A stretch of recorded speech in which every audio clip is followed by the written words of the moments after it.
Today, two states exist on the same peninsula. One exports cars, smartphones, and pop culture. The other is known for nuclear weapons, military parades, and almost complete isolation. But the people of North and South come from the same historical country, speak the same language, and, until recently, were not separated by a national border. To understand how this happened, we have to begin with the peninsula itself. Korea lies between China and Japan, with the Eurasian mainland to the north and open sea to the south. This position brought trade, writing, religion, and technology. But it also placed Korea directly in the path of expanding empires. For much of its history, the challenge was the same: learn from powerful neighbors without being absorbed by them. Korean tradition traces the country's origins to Joseon, an ancient kingdom whose foundation is wrapped in legend. The historical picture becomes clearer during the era of the three kingdoms, Goguryeo, Baekje, and Silla. They were rival states with their own armies, courts, and foreign alliances. Goguryeo controlled much of the north and fought Chinese dynasties. Baekje became a maritime power with close links to Japan. Silla,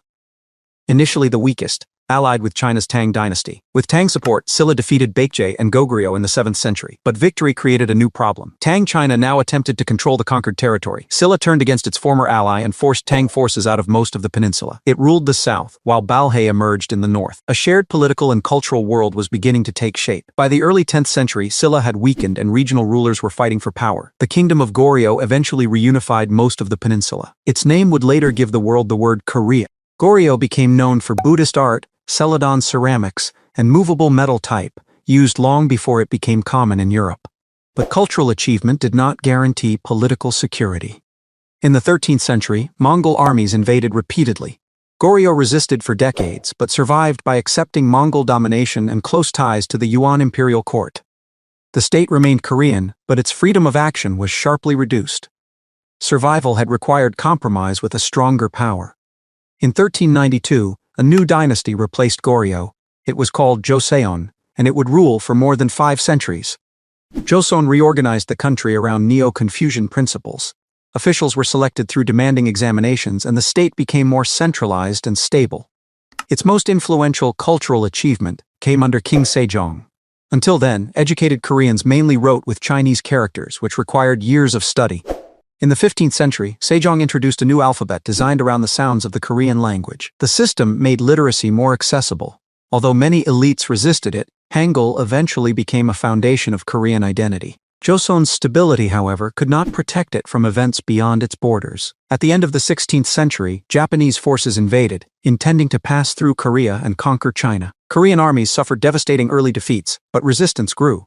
On the coast, Admiral Yi Sun-sin repeatedly disrupted Japanese supply lines, making it difficult for the invading armies to maintain their advance. Japan eventually withdrew, but Korea had been ravaged. Later, Manchu invasions forced Joseon to submit to another rising power. The dynasty survived both crises, yet war had reinforced a dangerous lesson. Foreign contact often arrived together with violence.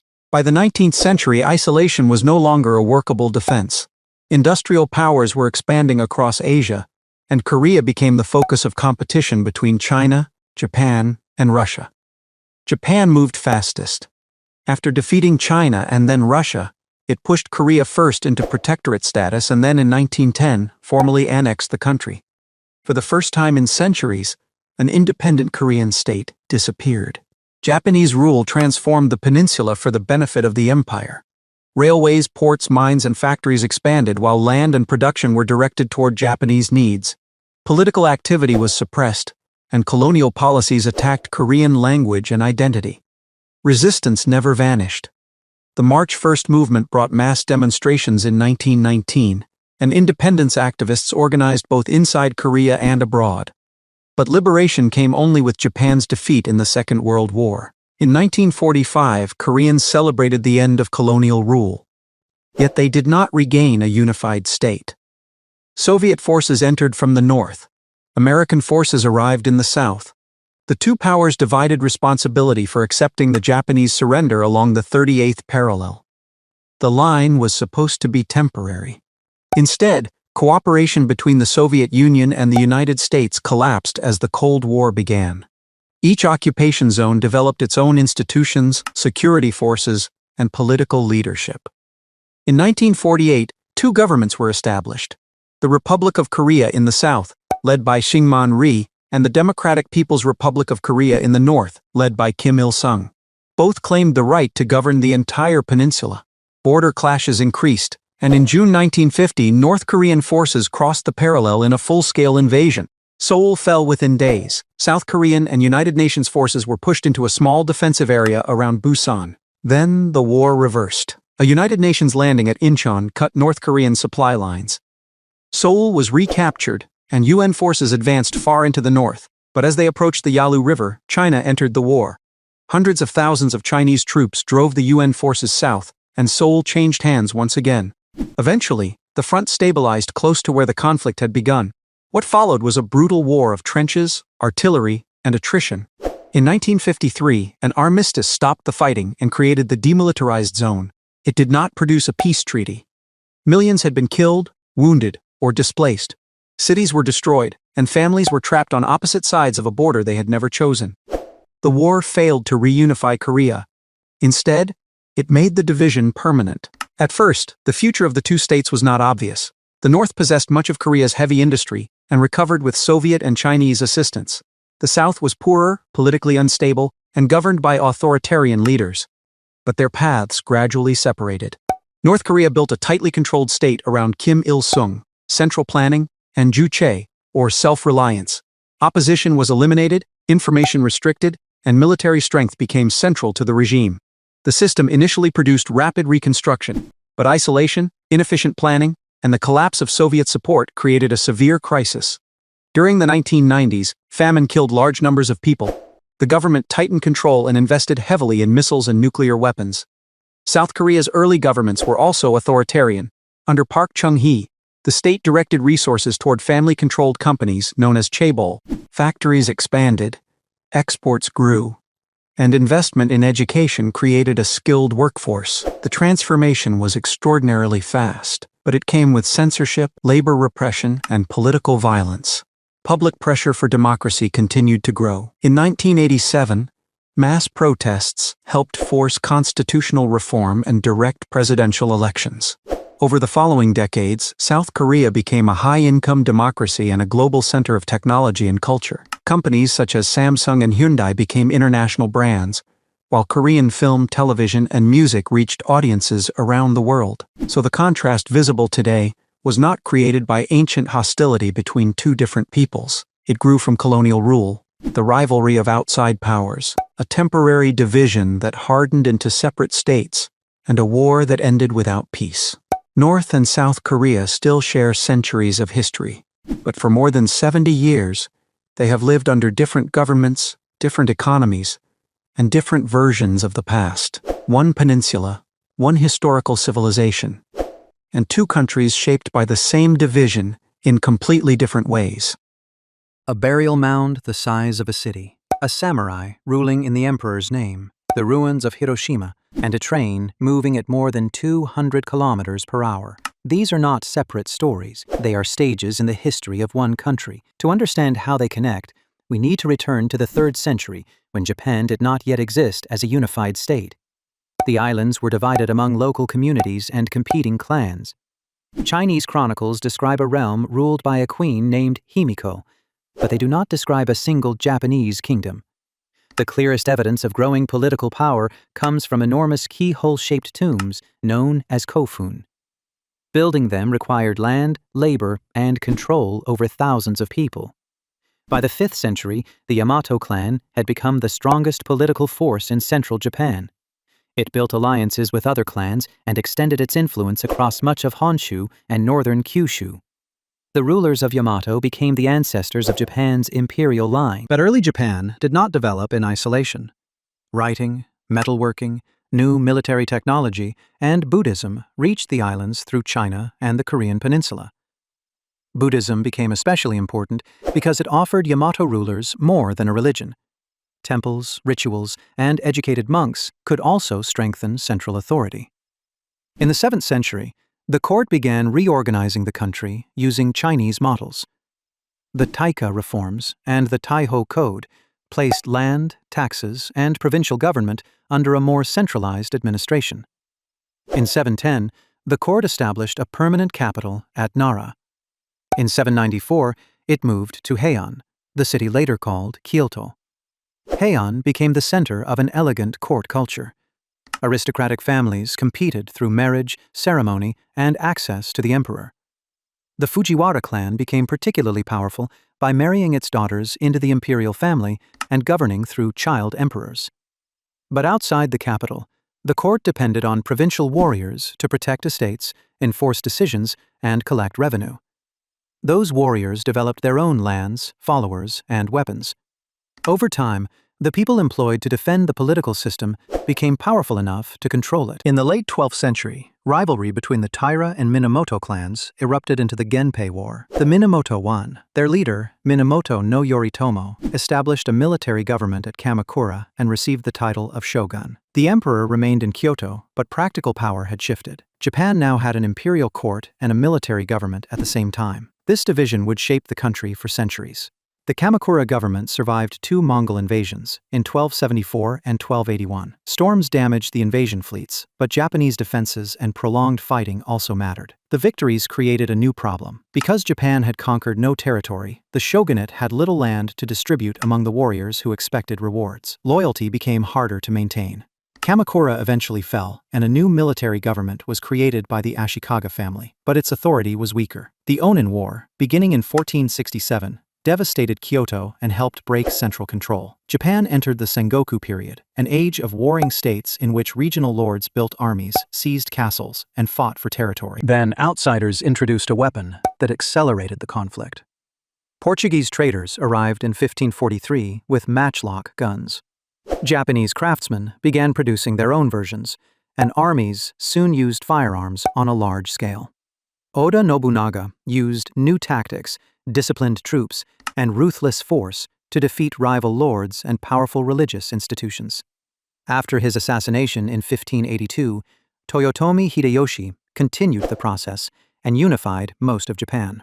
Hideyoshi then invaded Korea twice. The campaigns failed, consumed enormous resources, and ended soon after his death. The final contest came in 1600 at the Battle of Sekigahara. Tokugawa Ieyasu defeated his rivals and became shogun 3 years later. His government was based in Edo, the city now called Tokyo. The Tokugawa solution to civil war was control. Regional lords kept their domains, but the shogunate forced them to spend regular periods in Edo. Their families remained there, and the constant travel and ceremonial expense limited their ability to rebel. Weapons, marriages, castles, and foreign contacts were closely regulated. Japan also restricted most European access and prohibited Christianity. Yet the country was never completely sealed. Chinese and Dutch merchants continued to trade through Nagasaki, and knowledge of Western medicine, astronomy, and technology still entered through controlled channels. More than 2 centuries of peace transformed Japan. Edo became one of the world's largest cities. Roads connected castle towns, literacy expanded, commercial publishing flourished, and merchants accumulated wealth. The official order still placed warriors above farmers, artisans, and merchants, but the economy increasingly depended on people near the bottom of that ranking. The system was stable, but it was becoming financially strained. Then, in 1853, 4 American warships entered Edo Bay under Commodore Matthew Perry.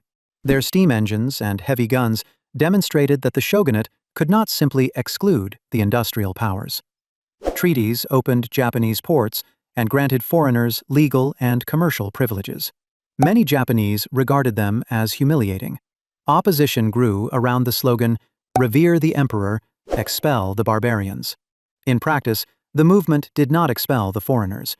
It helped overthrow the shogunate. In 1868, the new government declared the restoration of imperial rule under the young Emperor Meiji. A civil war defeated the remaining Tokugawa forces. Political power, however, did not return to a medieval court. It passed to a group of reforming leaders who used the emperor to centralize the country. They abolished the feudal domains and replaced them with prefectures. They introduced national taxation, conscription, mass education, railways, modern factories, and a Western-style army and navy. Samurai lost their hereditary privileges. The government sent missions abroad, hired foreign specialists, and studied institutions from several countries. This transformation had a clear purpose: Japan wanted to avoid the fate of Asian states dominated by Western empires. Modernization worked, but the new military and industrial power was soon used to build a Japanese empire. Japan defeated China in 1895 and Russia in 1905. It took Taiwan, expanded its position in southern Manchuria, and annexed Korea in 1910. These victories increased Japan's international status, while colonial rule brought coercion,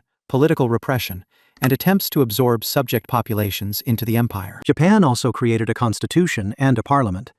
Political parties became important, and universal male suffrage arrived in 1925.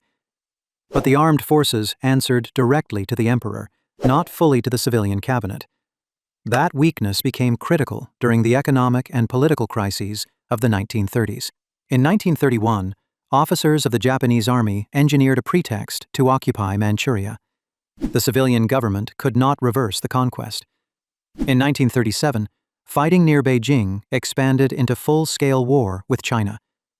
Japanese forces captured major cities, but China did not surrender. After the fall of Nanjing, Japanese troops carried out mass killings, rape, looting, and the execution of prisoners. The war consumed fuel, steel, money, and soldiers. Japan moved into French Indochina to cut supply routes to China and to position itself closer to Southeast Asia's resources. The United States responded by freezing Japanese assets and restricting oil exports. Japan now faced a choice between abandoning much of its expansion or seizing the resources needed to continue it. On December 7, 1941, Japanese aircraft attacked Pearl Harbor. At the same time, Japanese forces struck across the Pacific and Southeast Asia. Within months, they captured the Philippines, Malaya, Singapore, the Dutch East Indies, and other territories. The empire expanded with astonishing speed. But Pearl Harbor had not destroyed America's aircraft carriers or industrial capacity. At the Battle of Midway in June 1942, the United States sank 4 Japanese fleet carriers. Japan lost experienced air crews and the strategic initiative. From Guadalcanal onward, the Allies pushed toward the Japanese home islands, while submarines devastated the merchant fleet, carrying oil and raw materials. By 1945, Japanese cities faced blockade and mass bombing. A single firebombing raid on Tokyo in March killed tens of thousands of people. The battles of Iwo Jima and Okinawa showed how costly an invasion of the home islands could become. On August 6th, the United States dropped an atomic bomb on Hiroshima. On August 8th, the Soviet Union declared war on Japan and invaded Japanese-held Manchuria. On August 9th, a second atomic bomb destroyed much of Nagasaki. Emperor Hirohito announced Japan's surrender on August 15th. The formal document was signed on September 2, 1945. Japan's imperial project had ended in military defeat, destroyed cities, lost colonies, and millions of deaths across Asia and the Pacific. The Allied occupation dismantled the armed forces and prosecuted major war criminals. A new constitution took effect in 1947. Sovereignty now belonged to the people. The emperor became a symbol rather than a ruler, and Article 9 renounced war as a sovereign right. Land reform weakened the old landlord class, while women voted in a national election for the first time in 1946. The occupation ended in 1952, but the security alliance with the United States remained. Japan concentrated its resources on industry, rather than maintaining a large offensive military. During the following decades, exports, investment, education, and technological improvement produced extraordinary growth. In 1964, Tokyo hosted the Olympic Games, and the first Shinkansen linked Tokyo and Osaka. The bullet train became a symbol of how far the country had moved from the ruins of 1945. By the late 1960s, Japan had become the world's second-largest capitalist economy. The oil crisis of the 1970s pushed Japanese companies toward more efficient cars and electronics. In the 1980s, land and stock prices rose into a massive financial bubble. When it collapsed in the early 1990s, growth slowed and years of economic stagnation followed. Japan entered the 21st century as a prosperous parliamentary monarchy and a major technological power. It also faced a devastating earthquake, tsunami, and nuclear accident in 2011. Today, its central domestic challenge is demographic. The population is shrinking, and almost 3 in 10 residents are over 65. Across 17 centuries, Japan moved from the clan alliance of Yamato to an imperial court, a samurai state, a modern empire, and a parliamentary democracy. The imperial institution survived, but the meaning of power around it changed again and again. That is what connects the giant tomb, the shogun, Hiroshima, and the bullet train. They mark the moments when Japan did not simply continue its past. It rebuilt the state to survive a new reality. China was conquered by the Mongols. The country later endured a Japanese invasion and a civil war. And yet today, China is once again a unified state with one of the strongest central governments in the world. So why did China keep coming back together after so many periods of division and conquest? And why, in the 20th century, did the old cycle of dynasties finally end with an entirely different political system? To understand that, we have to go back to a time when there was no single Chinese empire at all. More than 3,000 years ago, the Shang ruled parts of northern China. They left behind the earliest large body of Chinese writing that historians can reliably read today. The Shang were replaced by the Zhou, who introduced an idea that would shape Chinese politics for centuries: the mandate of heaven. A ruler could claim the right to govern, but if he became weak, corrupt, or unable to maintain order, that right could be lost. Over time, Zhou authority collapsed. Regional rulers became increasingly independent, and China fragmented into competing states. By the 3rd century BCE, these states were fighting one another almost constantly. One of them, Qin, gradually defeated the rest. In 221 BCE, the king of Qin declared himself Qin Shi Huang, the first emperor. His victory was not simply a military conquest. Qin rulers divided the empire into administrative regions controlled by officials appointed from the center. They standardized weights and measures, currency, and forms of writing. For the first time, a large part of China was being governed according to a single, centralized system. The Qin dynasty itself lasted only about 15 years. Its taxes, forced labor, and harsh laws created enormous resentment, and rebellion spread soon after the first emperor died. But the most important part of Qin rule survived. China did not simply return to a collection of independent kingdoms. After another civil war, the Han dynasty took power and kept much of the centralized structure Qin had created. The Han ruled for roughly 4 centuries. They expanded the bureaucracy, made Confucian ideas increasingly important to government, and extended Chinese power westward. Trade routes linked China with Central Asia, and, indirectly, with lands much farther west. These networks later became known collectively as the Silk Road. The Han became so important to later Chinese identity that the largest ethnic group in China today still calls itself Han. But even this powerful empire eventually broke apart. After the Han collapsed in the early 3rd century, China spent more than 300 years divided for much of the time between rival states and dynasties. This period is important because it shows that a unified China was not automatic. A central government could disappear for generations. Yet, the idea of political reunification remained powerful. In 589, the Sui dynasty reunited much of the country. The Sui did not last long, but they strengthened something that made future unity easier to maintain: infrastructure. The Grand Canal connected the agricultural wealth of southern China with the political centers of the north. Grain, taxes, soldiers, and officials could move through the empire more efficiently. The Tang dynasty inherited this system and built one of the most powerful states in the world at the time. Its capital, Chang'an, became a huge international city connected to traders and travelers from across Central Asia. Chinese influence expanded while foreign religions, goods, and ideas entered China in return. But eventually rebellions and the growing power of regional military commanders weakened the Tang government. The empire fragmented again. After another period of division, the Song dynasty reunited much of China.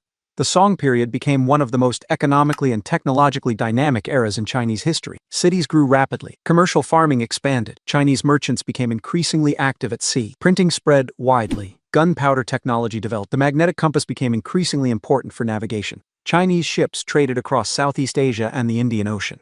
But there was a major weakness. The Song controlled a rich and sophisticated economy, but they struggled against powerful states on their northern frontier.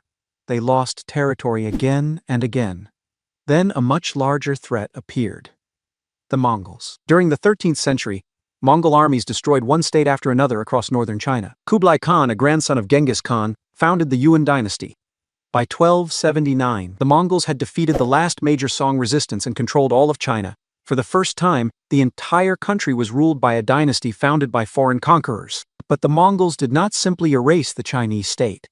They used many existing administrative systems because governing such a huge population required them. When Yuan rule eventually weakened, rebellions spread. In 1368, the Ming dynasty drove the Mongols from the capital and restored rule by a Chinese dynasty. Early Ming China was confident and ambitious. In the early 15th century, enormous fleets commanded by Zheng He sailed through Southeast Asia and across the Indian Ocean, reaching ports as far away as East Africa. Later, Ming rulers focused more heavily on threats closer to home. They strengthened the northern frontier, and much of the stone Great Wall seen today was built during the Ming period. But by the 17th century, the dynasty was collapsing under financial problems, rebellion, and military pressure. And once again, China was conquered from outside. The Manchus crossed into China and established the Qing dynasty. The Qing were not Han Chinese, but they adopted many features of the existing imperial system and expanded the empire to enormous size. By the 18th century, Qing China was one of the largest and most powerful states in the world. Then, during the 19th century, the old imperial system entered a crisis it could no longer solve. European demand for Chinese tea, silk, and porcelain was enormous. China, however, bought far fewer European goods. Britain increasingly used opium to reverse this trade imbalance. When Chinese authorities tried to suppress the opium trade, Britain went to war. China lost the First Opium War. The settlement forced the Qing government to open ports to foreign trade and hand Hong Kong to Britain. More defeats followed. Foreign powers gained new trading rights and special privileges inside China. But the Qing were also facing enormous problems from within. The Taiping Rebellion became one of the deadliest civil wars of the 19th century and devastated large parts of the country. Then, in 1895, China suffered a humiliating defeat not to a European empire, but to Japan. That defeat showed how dramatically the balance of power in East Asia had changed. By the beginning of the 20th century, many Chinese reformers and revolutionaries no longer believed that simply replacing one emperor with another could solve the problem. In 1911, a revolt in Wuchang triggered a chain reaction. Province after province withdrew its support from the Qing government. In 1912, the last emperor abdicated. More than 2,000 years of imperial government were over. But removing the emperor did not create a stable republic. The new central government was weak. After the death of strongman Yuan Shikai, much of China fell under the control of competing military leaders. Two political movements eventually emerged as the main contenders for national power: the nationalists, known as the Kuomintang, and the Chinese Communist Party.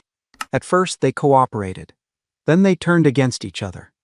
China entered another civil war, but in 1937, a much larger conflict interrupted it. Japan launched a full-scale invasion of China. The nationalists and communists both fought the Japanese, although their rivalry never truly disappeared. The war devastated China and killed millions. When Japan surrendered in 1945, the Civil War resumed. This time, the communists gained the advantage. In 1949, communist forces controlled most of mainland China. On October 1, Mao Zedong proclaimed the People's Republic of China. The nationalist government retreated to Taiwan. China had once again emerged from civil war under a powerful central government, but this time, there was no new emperor and no new dynasty. The Communist Party claimed power in the name of revolution, not the mandate of heaven. Under Mao, the new government transformed land ownership, industry, and society. But some of its most radical campaigns produced disastrous consequences. The Great Leap Forward attempted to accelerate industrialization and agricultural collectivization at extraordinary speed. Instead, economic disruption combined with policy failures and other pressures to produce a catastrophic famine. A few years later, Mao launched the Cultural Revolution. Political campaigns targeted officials, teachers, intellectuals, and people associated with the old culture. Schools and institutions were disrupted, and violence spread across the country. When Mao died in 1976, China was politically unified, but economically poor and deeply damaged by years of upheaval. Then came another major change. Beginning in the late 1970s, Deng Xiaoping and other leaders introduced reforms that gave farmers and businesses more freedom to make economic decisions. Special economic zones attracted foreign investment. Private enterprise expanded. China opened itself much more widely to global trade. But the Communist Party kept political control. This was the final break with the old historical cycle. For centuries, Chinese states had repeatedly collapsed and been rebuilt under new dynasties. In the 20th century, the dynasty itself disappeared. What replaced it was a centralized party state that survived civil war, transformed its economy, and remained in power while China became one of the world's largest economic powers. Modern China is therefore not the result of one empire surviving unchanged for thousands of years. It is the result of repeated collapse, conquest, reunification, and reinvention until the imperial system itself was finally replaced.